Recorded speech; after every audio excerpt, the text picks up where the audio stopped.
So I'm about to jump onto this 130. I've got the head all built back up again.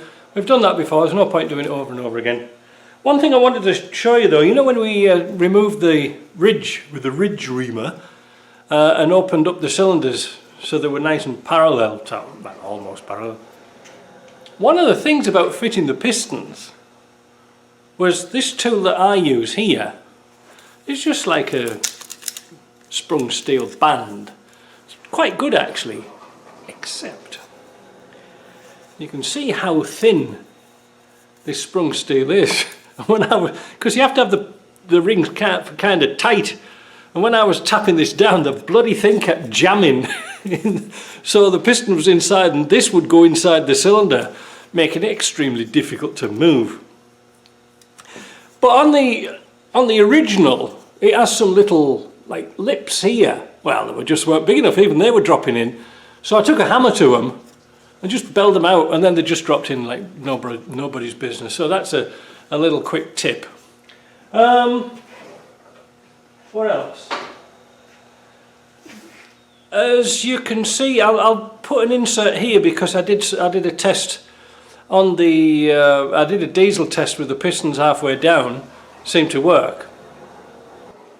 I put the pistons back into this 300 TDI. They only came the other day, so I put them back in, and I put them halfway down the bore, and I filled them not so much full this time, just a little bit, and you can see off the levels they're all even. Now these have been left 2.5 hours, about this much in a cup. So I think they're doing okay. They are dripping a little bit through the bottom. You can see the bucket there. But you know something? These haven't got carboned up yet. They haven't got bedded in. I think they're doing alright. I honestly think they're doing alright, because otherwise it would have whooshed through straight away. And of course, even with a gap of, what did I measure it up at, like 9/1000 of an inch gap on a ring, you know, some diesel's going to get through. It's not going to be perfect. So I think we're going to let that go. I think I'll let that go.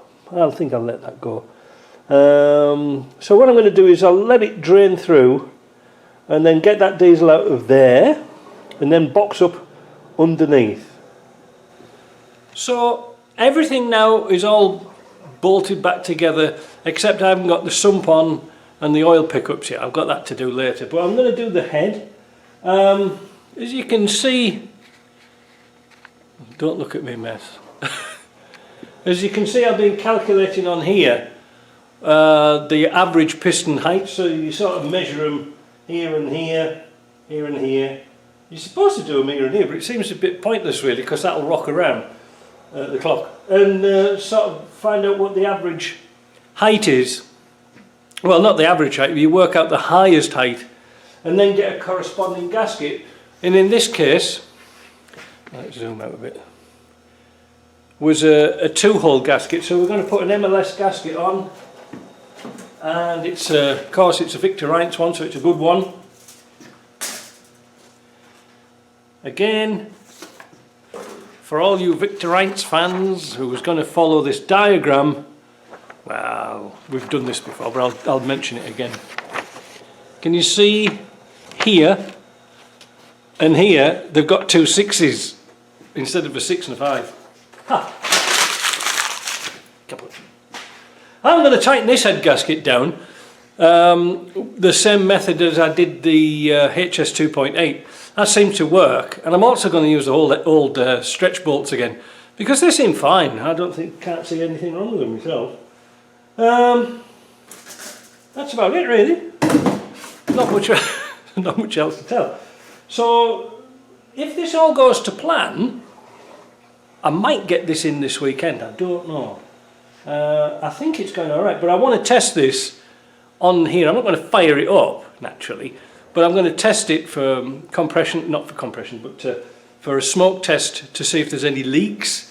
I'm also going to do some other bits and pieces on it before I put it in, because I don't want to be putting it in and then taking it out again. So that's it. Let's see what it looks like when it's back together. So it's now much later in the day. It's 6:15, I've got all this engine built back up. I didn't sort of film it because, like I say, we've done it 2 or 3 times now. It's getting a bit repetitive, like Coronation Street, isn't it? One of the 2 things that I've noticed I forgot to get is I've changed if you can see there's a nice shiny pipe on the back of there. I'm not really sure. Just a second, I'll show you the old one. Yeah, this is the old one. I'm not putting that back on. I had one in stock. Kaput. But I forgot to order these things. These are the hose outlets. This goes on the back of the head, and I realised that the one on the front here on the water pump housing, that's knackered as well. But what was a surprise, and I was quite shocked. Well, it takes a lot to shock me, but there we go. If you've seen this little piece here, this goes on the thermostat housing here. You've seen it, the one that goes to your expansion tank. You can't buy this. You can't buy that separately. But look how it's corroded through. I can't put that back on. And I went to see JP to see what the thread was, because it's not a taper thread, it's a parallel thread. And he looked at it and he measured it and he says, hey, that's 20 threads per inch, that's bicycle thread. Like for BSAs and Triumphs and British Standard Cycle, that was it, it's 20 threads per inch. Well, so he told me. So he's going to have to sort of make one of them, because otherwise you have to buy the whole assembly just for this piece. Isn't that crackers? Yeah. But it doesn't stop me putting it in. You know, like I think now I've got a few little things I want to show you on this engine. I'll do that in another video because I'm knackered. And then I'll test it. But there's a couple of little important things. And then I could actually put this, I might even do it tomorrow, if it's a nice day. And, because once it's in, it's a little bit of an encouragement and things like that to get things done. But, yeah, no, it came on not too bad. Not too bad at all. Nothing new, nothing, like you say, there's nothing to report.